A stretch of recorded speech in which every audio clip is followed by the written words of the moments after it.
жылы Бакай Атыран сотунун Талас областын Бакай Атыран сотунда ага сот катчысы болуп кызматка киргенбиз. Ошо Бакай Атыран сотунда иштеп жүрүп консультанттык кызматка келдик. Андан кийин помощник судьянын жардамчысы болдук. Аяк башы Бакай Атыран сотунда 16 жыл иштедик, 16 жыл 8 ай.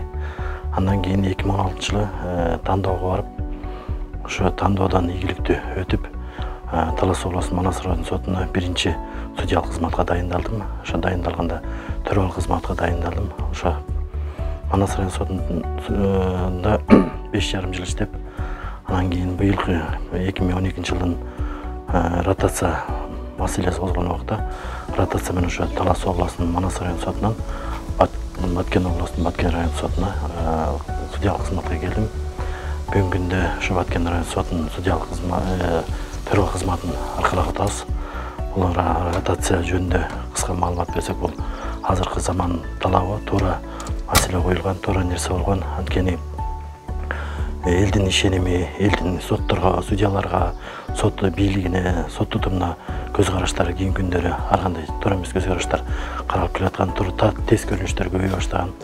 Ар бир иште тууганчылык, жакындык, ар бир иште ушу тууганчылыктын атынан баш тартуу, отводдор келтирилип, көп иштерге каралбай, элдин нааразычылыгы пайда болгон. Мына азыр биз ошол нерсенин баарын жок кылыш үчүн анын азыркы жүрүп аткан саясатын колдоо максатында ушу ротацияны негизинде ошо жерге Баткен элине, Баткен жерине кызмат кылабыз деп отуруп келип атабыз.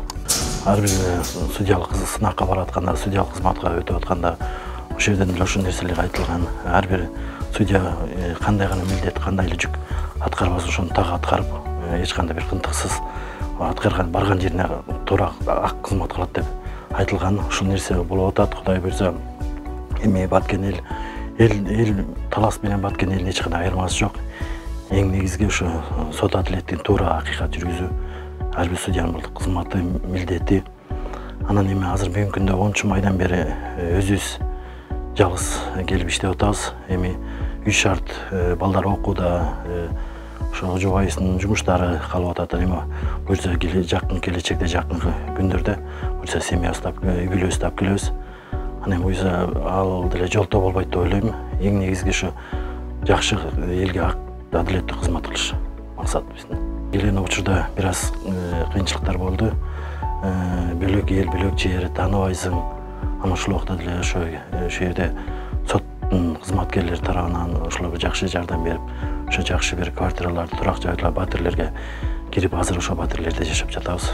Албетте бир коллективден бир коллективге келип, көнүштө бир чоң кыйынчылык экен. Ошол эле учурда бүгүнкү күндө Баткен район соту 4 составда, 4 курамда судьялык турат. 3 судья иштеп жатабыз, 1 судья вакантный местода, бүгүнкү күндө ал вакантный должность бош туруп атат. Одан тышкары 21 сот кызматкерлери эмгектенет. Бирок баарын ошо талап баарына келгенде эле бирдей. Ошо элдин мүддөсүн аткаруу, ошо кызматкер менен төралык судьялардын ортосунда кызматташтыкты, ынтымакты алып жүрүү максатында биз ошо туура иштерди жүргүзүп бүгүнкү күндө ошо алып баратабыз. Республика боюнча Баткен областы эң алыскы район областтардын бири экен. Бүгүнкү күндө ошо биздин жогорку соттун төрагасы Замирбек Курамаевичтин Баткен жергесине келген үчүн абдан кубанып атабыз. Ошо биздин алыстык областта эмгектенибизди билип, ошо биринчи ошо Баткен жергесинен, Баткен элине, Баткенге ротация болгон судьялардын бүгүнкү күндө турак жайы, иши, ошо отурган кабинеттери, иш бөлмөлөрү кандай көрүү максатында келгенибизди абдан кубанып атабыз. Туура бул жакшы нерсе. Жогорку жакта жетекчиликте мындай жакшы кам көрүүсү ар бир судьянын ошо ишти алып барганга бул жакшы жөндөмдүүлүк, жакшы шарт түзүлөт деп ойлойм. Эми баардык иш бирдей эскизи калабы, жаңысы калабы, бирок ар бир ишти мөөнөтүндө, убагында бүтүргөнгө аракет кылып атабыз. Бул биздин милдет. Элдерди, келген элдерге туура мамиле кылып, аларды колдон келишинче убактысында эле бүтүрүп чечкенге ошо аракеттенип атабыз. Талас областы бир республикада чакан областтардын бири. Бирок ушул убакта деле Манас районуна караганда азыр Баткен районунда соттогу иштердин категориясынын айырмасы өтө эле чоң экен. Мисалы Манас районунда көрбөгөн категорияда иштерди бияктан ошол категория иштерди көрүп атабыз. Баткен районунун соту Баткен районунда бул областтын центринде жашаган центрде жашаган райондук сот экен. Бул жерде көп категорияларды иштейт. Бүгүнкү күндө ошолор менен көрүп, ошолор менен иш алып баратабыз.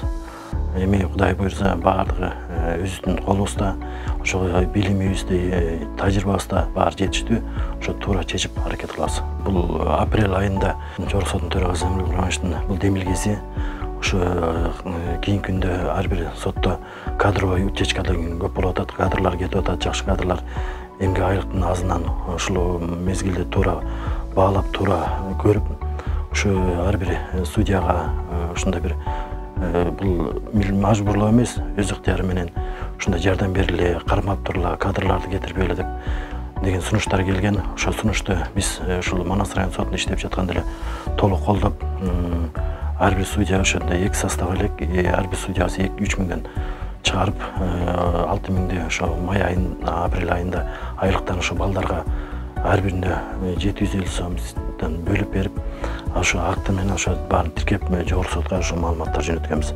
Бул азыр туура нерсе, анткени кадрларды өстүрүү үчүн ар бир өзүнүн кадрын сактап калыш керек да. Сактап калуу үчүн ал кадрларга жакшы условия түзбөш керек. Эми буюрса, август айында айлык көтөрүлөт дейт, ошого чейин биз дагы каржылап турган, ошо өз ыктыярыбыз менен каржылап турган ошо аракеттенип атабыз.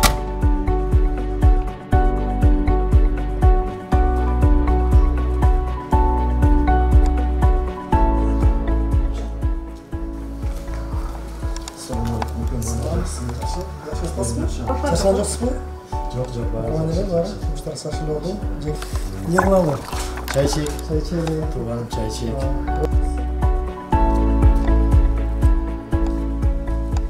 Биз Манас районунда ошо төрагабыз Тилемиш Асамат Жайчыбекович экөөбүз чогуу бир районда бир сотто чогуу иштеп келди эле. Кудай буйрса дагы мына Баткенге чогуу келдик.